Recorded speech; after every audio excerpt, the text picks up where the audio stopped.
ஓம் சாந்தி. இந்த அவைக்த மாதத்தில் பிரம்மா பாபாவுக்கு சமானமாக நாம் எப்படி நஷ்டமோகா உப்பராம் ஸ்திதியில் நாம் எப்படி இருக்கணும், அந்த ஒரு நிலையை நம்ம எப்படி அனுபவம் செய்யணுங்கிறத இன்றைக்கி நம்ம பார்க்க போகிறோம். பாபா எப்படிலாம் தன்னுடைய இந்த ஆன்மீகமான வாழ்க்கையில் உப்பராம் ஸ்திதியில் இருந்தாங்க, ஒரு ராமருடைய நினைவில் பாபா இருந்தாங்க, இந்த உலகிய கவர்ச்சியிலிருந்து பாபா எப்படி விடுபட்டு இருந்தாங்க. அப்போ அதை நாம் நம்முடைய நடைமுறை வாழ்க்கையில் நாம் அதை கொண்டு வரும் பொழுது பிரம்மா பாபாவுக்கு சமானமாக நம்பர் 1 நம்ம ஆத்மா வர முடியும். இப்போ இந்த அவைக்த மாதத்தில் நம்ம ஒவ்வொருவருமே பிரம்மா பாபாவுடைய ஒவ்வொரு காலடிகள், பிரம்மா பாபா எப்படி சிவ பாபாவுடைய ஸ்ரீமத்தை தன்னுடைய நடைமுறை வாழ்க்கையில் கொண்டு வந்தாங்க, அதை நாம் நம்முடைய வாழ்க்கையில் நடைமுறைப்படுத்தும் பொழுது, ஃபாதராக இருக்கும் பொழுது, நம்முடைய இந்த ஆன்மீகமான இந்த வாழ்க்கையிலையும் கூட ஒரு உயர்வான நிலையை நம்ம ஆத்மா அடைய முடிகிறது. எப்படி பிரம்மா பாபா இந்த தேகத்தில் இருந்தாலும் தேகத்தினுடைய கவர்ச்சி, தேகத்தினுடைய பந்தனங்கள், இதிலிருந்து பாபா எப்படி இருந்தாங்க, விலகி விடுபட்டு இருந்தாங்க. எப்போ சிவபாபா பிரம்மா பாபாவுடைய ஷரீரத்தில் பிரவேசமாக ஆரம்பித்தாங்களோ அன்றிலிருந்து பாபா இந்த தேகத்தை கூட எப்படி நினச்சாங்கன்னா, இது என்னுடைய தேகம், அந்த நினைவானது ஒரு பொழுதுமே பாபாவுக்கு வந்ததே கிடையாது. இந்த தேகத்தை கூட பாபா எப்படி நினச்சாங்கன்னா, இந்த தேகம் என்பது கூட சிவபாபாவுடைய ரதம். இந்த ரதத்தை நான் இப்போ என்ன பண்ணிகிட்ருக்கிறேன், இந்த ரதத்தை நான் பாலனை பண்ணிகிட்ருக்கிறேன், இந்த ரதத்துக்கு தேவையான அனைத்தையுமே நான் செஞ்சிட்ருக்கிறேன். அந்த ஒரு நினைவு தான் பிரம்மா பாபாவுக்கு இருந்தது. ஏன்னா பிரம்மா பாபா எப்பொழுதுமே சொல்லுவாங்களா, இந்த தேகம் என்ன கிடையாது, இந்த சரீரம் என்னுடையது இல்லை, இந்த சரீரத்தில் நீங்கள் யாரை தான் பார்க்கணும், இந்த சரீரத்தில் சிவ பாபாவை தான் பார்க்கணும். அந்த ஒரு தூண்டுதலை தான் ஒவ்வொரு ஆத்மாக்களுக்குமே, தன் முன்னாடி வரக்கூடியவங்க, தன்னுடைய தொடர்பு சம்பந்தத்தில் வரக்கூடியவங்க அனைவருக்குமே பிரம்மா பாபா இந்த ஒரு விஷயத்தை தெளிவாக புரிய வைப்பாங்க. அப்போ லௌகிக் அலௌகிக் ரெண்டுலேயுமே பாபா எப்படி இருந்தாங்கன்னா சமமானவராக. லௌகிக்க கூட பாபா எப்படி தான் அனுபவம் செய்கிறாங்க அப்படின்னா, இது அலௌகிக்கமான சம்பந்தம், பாபா எனக்கு கொடுத்துருக்கக்கூடிய பாட்டை நான் என்ன பண்ணிகிட்ருக்கிறேன், நான் ப்ளே பண்ணிகிட்ருக்கிறேன். அந்த ஒரு நினைவில் தான் பிரம்மா பாபா இருந்தாங்க. தன்னுடைய மனைவியை கூட, ஜசோதா மாதா, அவங்கள கூட பாபா எப்படி தான் பார்த்தாங்களா, தன்னுடைய ஸ்திரீ என்ற எண்ணமானது பாபாவுக்கு ஒரு பொழுது வந்ததே இல்லை. அவங்கள கூட எப்படி பாபா பார்க்குறாங்க அப்படின்னா, இவங்களும் ஒரு ஆத்மா தான், இவங்களும் சத்தியுகத்தில் வரக்கூடிய ஒரு தேவதா ஆத்மா. அந்த ஒரு நினைவு தான் பிரம்மா பாபாவுக்கு இருந்தது. அதாவது தன்னுடைய மகன் நாராயண் தாதாவை கூட ஆத்மாங்கிற பார்வையில், ஆத்மாங்கிற எண்ணத்தில் தான் பாபா பார்த்தாங்க. தேகம், இவங்க என்னுடைய தேக சம்பந்தங்கள், அந்த நினைவுகளானது பாபாவுக்கு ஒரு பொழுதும் வரவே இல்லை. இவங்களும் பாபாவுடைய குழந்தை தான், இந்த ஆத்மாவும் பாபாவுக்கு நெருக்கமான குழந்தை, அந்த ஒரு நினைவில் தான் பிரம்மா பாபா இருந்தாங்க. முழு நாளுமே இந்த தேகத்தில் இருந்தாலும் இது என்னுடைய தேகம் இல்லை, இந்த தேகத்துக்கு எஜமானர் யார் அப்படின்னா சிவபாபா தான் எஜமானர். அந்த நினைவில் பாபா மூழ்கியே இருப்பார். அப்போ நஷ்டமோகா உப்பராம் நிலையில் இருக்கிறது, தேக சம்பந்தத்திலிருந்து விலகி இருக்கிறது அப்படின்னா அதனுடைய அர்த்தம் இது கிடையாது, எல்லாரையும் விட்டுட்டு நான் என்ன ஆகணும், ரொம்ப ஒதுங்கி போகிறது, விலகி போகிறது, அந்த மாதிரி எண்ணமானது பாபாவுக்கு வந்ததே இல்லையா. நஷ்டமோகா அப்படின்னா என்ன அர்த்தம்? ஏன்னா இன்றைக்கி காலகட்டத்தில், இன்றைக்கி உலகத்தில் பார்த்தீங்கன்னா மனசு, புத்தி, நேரம் எல்லாமே இன்றைக்கி அதிக நேரம் பார்த்தீங்கன்னா புத்தி எங்கே இன்றைக்கி போயிட்டே இருக்கிறதுனா, ஒன்று மனுஷன்ட்ட புத்தி போகுது, இல்லை அப்படின்னா பதார்த்தங்கள், இதில் தான் நம்முடைய புத்தி அடிக்கடி போயிட்டே இருக்கும். அப்போ அந்த புத்தியை நாம் என்ன ஆக்கணும், சிவ பாபாட்ட நம்ம புத்தியை கொண்டு போகணும். அந்த உப்பராம் ஸ்திதியில் நாம் இருக்கணும். ஒரு ராமருடைய நினைவில் நாம் இருக்கிறதுக்கான ஒரு பயிற்சியை நம்ம செய்யணும். அந்த ஒரு விஷயத்தில் பாபா ரொம்ப ரொம்ப கவனமானது கொடுப்பாங்க. அப்போ நஷ்டமோகா அப்படின்னா யாரையுமே நாம் வெறுக்கிறது, யாரையுமே நாம் ஒதுக்கிறது, அந்த ஒரு பாவனைங்கிறது பாபாட்ட கிடையாது. ஏன்னா பாபா ஒரு பொழுதுமே யாரையுமே பாபா என்ன பண்ணது கிடையாது. வெறுப்பான பாவனைங்கிறது பாபாட்ட வந்ததே கிடையாது. பாபா ஒரு முறை தன் கூட இருந்த ஒரு சகோதரி பாபாட்ட பார்த்த ஒரு அனுபவத்தை என்ன பண்ணுறாங்கன்னா நம்ம முன்னாடி அந்த அனுபவத்தை சொல்கிறாங்க. அதாவது யஜ்யத்தில் ஒரு சின்ன கன்னியா இருந்தாங்களாம். அந்த கன்னியா பார்த்தீங்கன்னா பாபாவுடைய நினைவில், அதாவது பாபாவுடைய நினைவிலேயே அவங்க இருக்கவே மாட்டாங்க. எப்பொழுதுமே பாபா நினைவே அவங்களுக்கு இருக்காது. பாபா நினைவில் இல்லாமல் அவங்க மற்ற விஷயங்கள்லேயே அதிகமாக கவனம் கொடுத்துட்டே இருந்தாங்களாம். அப்போது பிரம்மா பாபா பார்த்தாங்களா, இந்த கன்னியாவுக்கு நம்ம எப்படி பாபாவுடைய நினைவை நம்ம ஏற்படுத்துறது, இந்த கன்னியாவுக்கு நம்ம எப்படி புரிய வைக்கிறது, அதுக்கான ஒரு யோசனையை பாபா உருவாக்குனாராம். அந்த கன்னியாவை கூப்பிட்டு, உனக்கு ஒரு சேவை நான் கொடுக்குறேன், அந்த சேவையை நீ டெய்லி என்ன பண்ணணும், அந்த சேவையை செய்யணும் அப்படின்னு பிரம்மா பாபா அந்த கன்னியாவுக்கு சொல்லியிருந்தாங்களாம். அப்போ அந்த கன்னியாவும் பாபாட்ட கேட்டாங்களா, பாபா என்ன சேவா அது அப்படின்னு பாபா கேட்டாங்களாம். அப்போ பாபா சொன்னாரா, அந்த கன்னியாட்ட பாபா சொன்னாங்களா, டெய்லி நீ 5 நிமிஷத்துக்கு ஒரு தடவை என்கிட்ட நீ என்ன பண்ணணும், பாபா நினைவு இருக்குதா அப்படின்னு நீ கேட்கணும், இதுதான் உனக்கு கொடுக்கப்பட்ட சேவான்னு சொன்னாங்களா. அப்போ பாபா கூட இருந்த அந்த இருதய புஷ்பா தாதி அவங்களுக்கு ஒரே ஆச்சரியமாக இருந்துச்சா. பாபா பெரியவர், அந்த சின்ன கன்னியாவுக்கு போய் இந்த சேவா கொடுக்குறாரே அப்படின்னு சொல்லிட்டு தாதிஜி ஆச்சரியமாக பார்த்தாங்களாம். அப்போ டெய்லி அந்த கன்னியா பிரம்மா பாபாட்ட பாபா நினைவு இருக்குதா அப்படின்னு டெய்லி 5 நிமிஷத்துக்கு ஒரு தடவை கேட்டுக்கிட்டே இருந்தாங்களாம். அப்போ தாதிஜி சொல்கிறாங்க, நான் கூட நேரடியாக பார்த்தேன். நான் இருக்கும் பொழுதே 5-6 தடவை, அதாவது 5 முறை அந்த கன்னியா பாபாட்ட பாபா நினைவு இருக்குதா, பாபா நினைவு இருக்குதா அப்படி கேட்டுட்டு போனாங்க.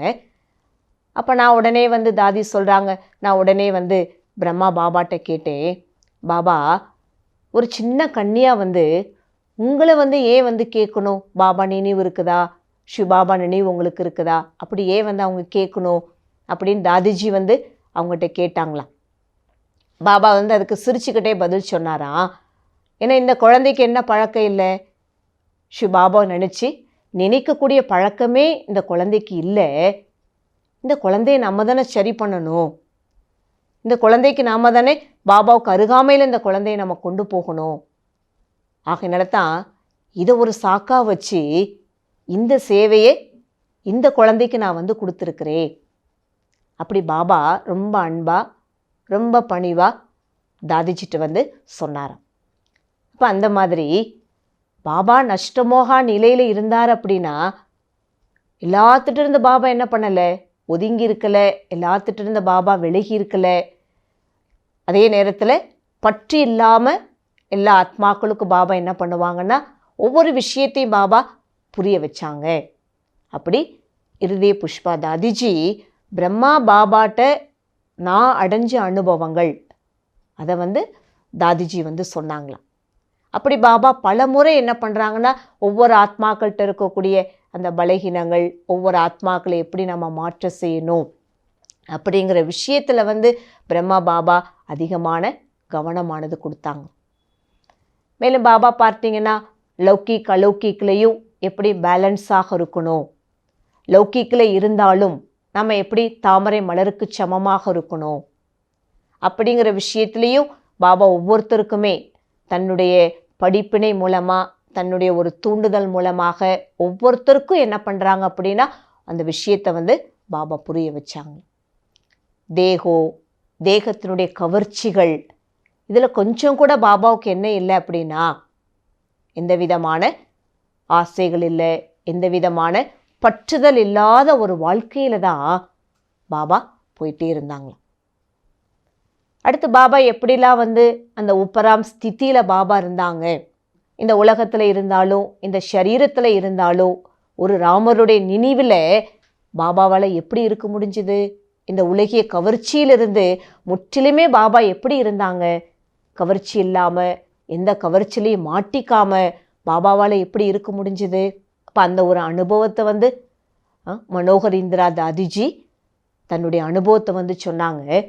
தாதிஜி வந்து பாபாட்ட எந்த ஒரு விஷயத்தை வந்து பார்த்தாங்க அப்படின்னா, அதை மவுண்ட் ஆபுல ஓம் சாந்தி பவனில் வந்து அந்த முன்னாடி அந்த முற்றத்தில் வந்து பாபா வந்து அமர்ந்திருந்தாங்களாம்.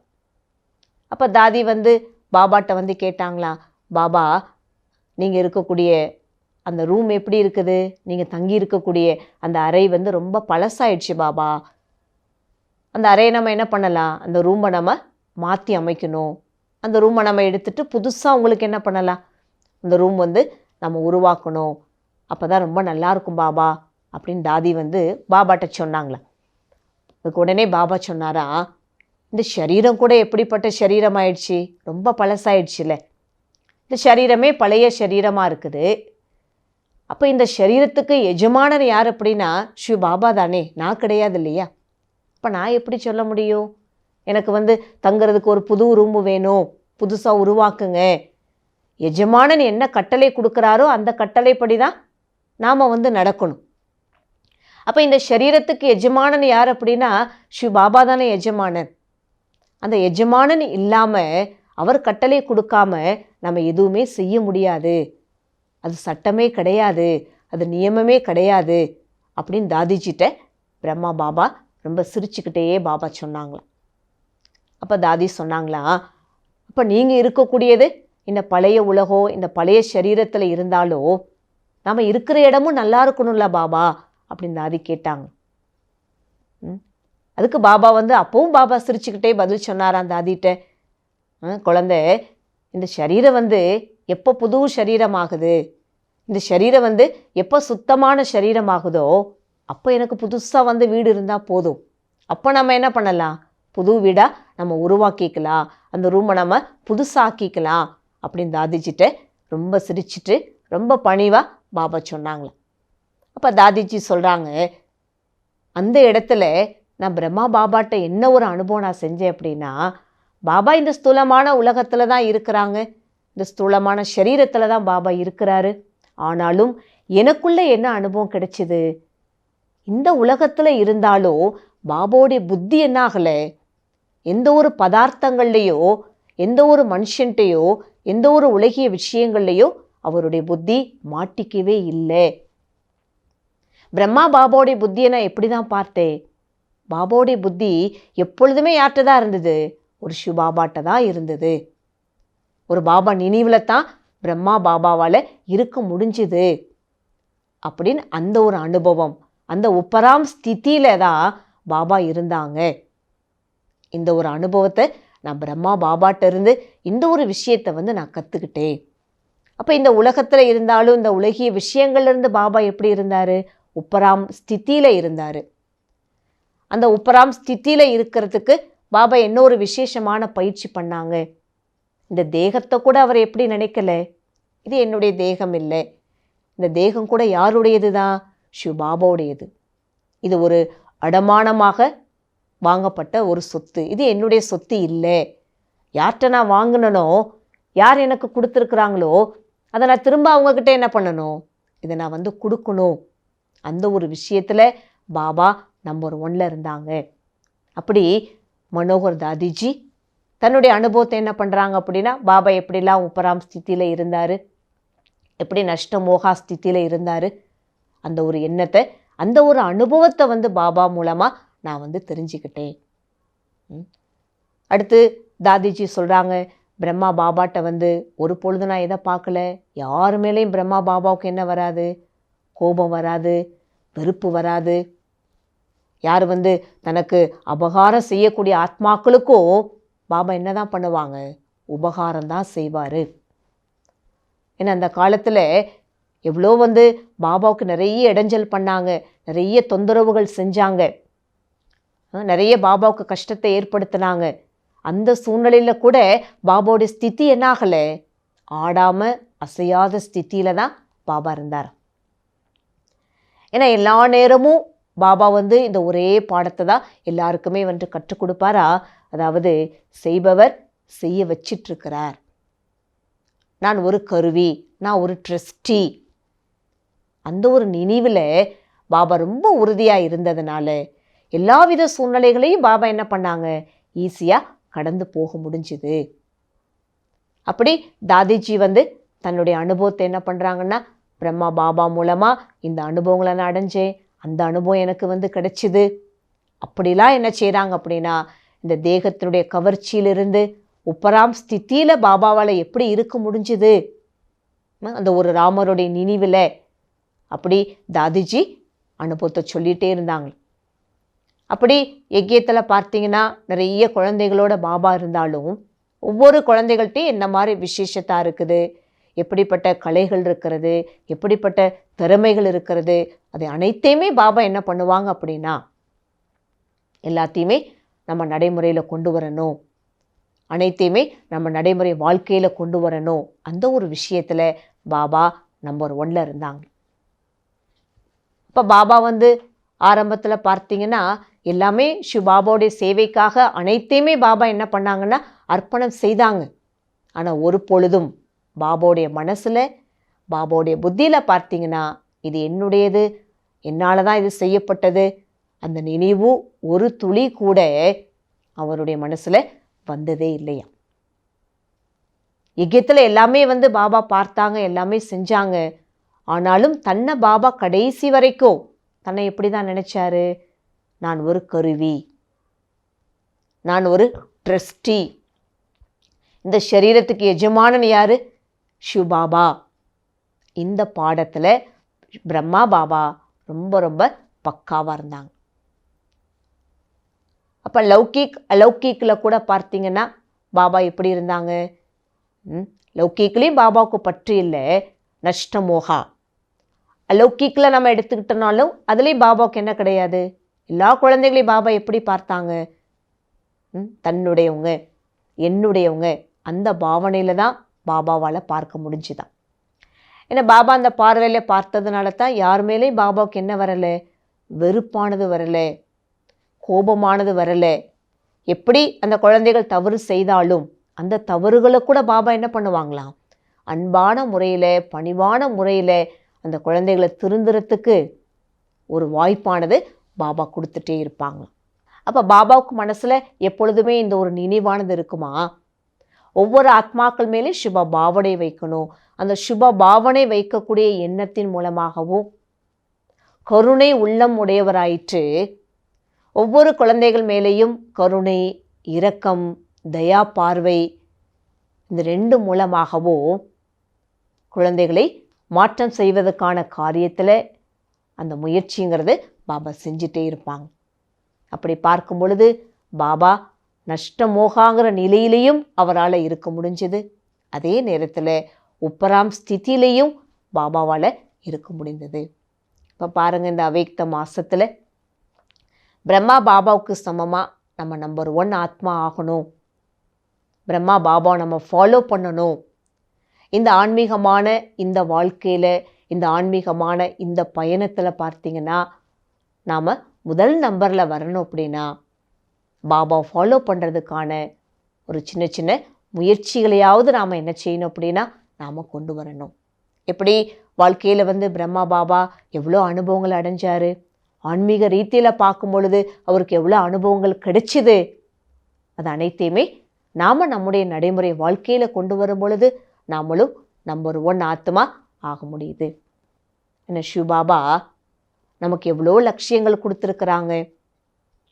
இப்போ பாபா மூலமாக நிறைய நமக்கு லட்சியங்கள் கிடைச்சிருக்குது. இந்த லட்சிய பாதையில் பாருங்கள், நம்ம முன்னேற்றத்தை அடைஞ்சிக்கிட்டே போகணும் அப்படிங்கிறதுக்காகத்தான் பிரம்மா பாபாவை நமக்கு முன்னாடி வச்சுருக்குறாங்க. எப்படி ஒரு கண்ணாடியில் நம்ம பார்க்குறோன்னா நம்முடைய உருவம் எல்லாமே அப்படியே தெரியுது, உள்ளதை உள்ளபடியே இந்த கண்ணாடி என்ன பண்ணும், காட்டுது இல்லையா. இப்போ அதே போல் நமக்கு முன்னாடி பிரம்மா பாபா வந்து பாபா வச்சுருக்கிறாங்க அப்படின்னா நம்ம செய்யக்கூடிய ஒவ்வொரு கர்மா, நம்முடைய பேச்சு, நம்முடைய எண்ணங்கள், நம்முடைய சிந்தனைகள், நம்முடைய தாரணைகள், இது அனைத்துலேயுமே நம்ம யாரை மட்டும் பார்க்கணும், ஒரு பாபாவை நம்ம பார்க்கணும், ஒரு பாபாவை நம்ம ஃபாலோ பண்ணணும். அப்போ பாபா மட்டும் நம்ம ஃபாலோ பண்ணும்போது, பாபா மட்டும் நம்ம பார்க்கும் பொழுது பாருங்கள், இந்த ஆன்மீகமான பயணத்தில் பாபா நம்ம கொடுத்துருக்கக்கூடிய இந்த லட்சியங்களையும் பாபா மூலமாக நம்ம அடையக்கூடிய பிராப்திகளையும் நம்ம முழுமையாக நம்ம அடைய முடியும். பிரம்மா பாபா வந்து அவர் நடந்திருக்கக்கூடிய இந்த ஆன்மீகமான பயணத்தில் அந்த இடைஞ்சல்கள், அந்த கஷ்டங்கள், அந்த துக்கமான சூழ்நிலைகள், இது எல்லாத்தையும் பாபா எப்படி தான் கடந்து போனாங்க? ரொம்ப மனபாரத்தோட, மன கஷ்டத்தோட, ரொம்ப துக்கத்தோட அப்படிலாம் பாபா அதை கடந்து போகலை. எவ்வளோதான் சூழ்நிலைகள் வந்தாலும் அந்த சூழ்நிலைகளை பாபா எப்படி கடந்து போனாங்க? ஸ்ரீ பாபா நினைவில் ஞானத்தினுடைய பலத்தின் மூலமாக, யோகத்தினுடைய பலத்தின் மூலமாகத்தான் ஒவ்வொரு சூழ்நிலைகளையும் பாபா கடந்து போனாங்க. ஏன்னா பாபா இப்படிலாம் கடந்து போனதுனால தான் அவரால் என்ன ஆக முடிஞ்சது? நம்பர் 1 வர முடிஞ்சது, விஸ்வ மகாராஜா ஆக முடிஞ்சது. அப்போ அப்படி பார்க்கும் பொழுது நாம் ஆத்மா கூட பாருங்கள், இந்த ஆன்மீகமான பயணத்தில், இந்த ஆன்மீகமான யாத்திரையில் நம்மளும் போயிட்டே இருக்கிறோம், முயற்சி பண்ணிகிட்டே இருக்கிறோம். அப்போ வரக்கூடிய சூழ்நிலைகளையும் நம்ம ரொம்ப சுமூகமாக, ரொம்ப ஈஸியாக இந்த ஞானத்தினுடைய பலத்தின் மூலமாக, யோகத்தினுடைய பலத்தின் மூலமாக அதை நாம் கடந்து போயிட்டே இருக்கணும். கடந்து போகிறதுக்கான ஒரு முயற்சியையும் நாம் செய்யணும். இப்படி பிரம்மா பாபாவுக்கு, அவருக்கு மேலே ஷிவ பாபா தான். பாபாவுக்கு யாரும் இல்லை. அவருக்கு முன்னாடி சாக்காரத்தில் பிரம்மா பாபா யாரையுமே பார்க்கல. ஆனால் கூட பாபா என்ன பண்ணாங்க? அவ்வளோ முயற்சி பண்ணாங்க. அவ்வளோ கஷ்டத்துலேயும் ஷிவ பாபா நினைவு அவருக்கு என்ன ஆகலை? மறக்கலை. ஆனால் இன்றைக்கி நமக்கு சாக்காரத்தில் பாருங்கள், பிரம்மா பாபா நமக்கு இருக்கிறாங்க, ஷிவ பாபா நமக்கு இருக்கிறாங்க, 2 இன்ஜின் நமக்கு கிடைச்சிருக்கு இல்லையா? இந்த 2 இன்ஜின் மூலமாக பார்த்தீங்கன்னா நம்ம இந்த முன்னேற்ற பாதையில், இந்த ஆன்மீக பாதையில் முன்னேறதுக்கான ஒரு எனர்ஜி, ஒரு சக்தி நம்ம ஆத்மாவுக்கு கிடைக்குது. ஆகையினால எவ்வளோ நம்ம இந்த ஆன்மீகமான வாழ்க்கையில் ஒரு பாபா நம்ம ஃபாலோ பண்ணுறோம். ஒரு பாபா நம்ம ஃபாலோ பண்ணும் பொழுது தான் நம்ம ஷிவ பாபாட்டிருந்து அடையக்கூடிய பிராப்திகள், அந்த பிராப்திகளை நம்ம என்ன ஆக முடியுது? நம்பர் 1 நம்மளால் வர முடியும்.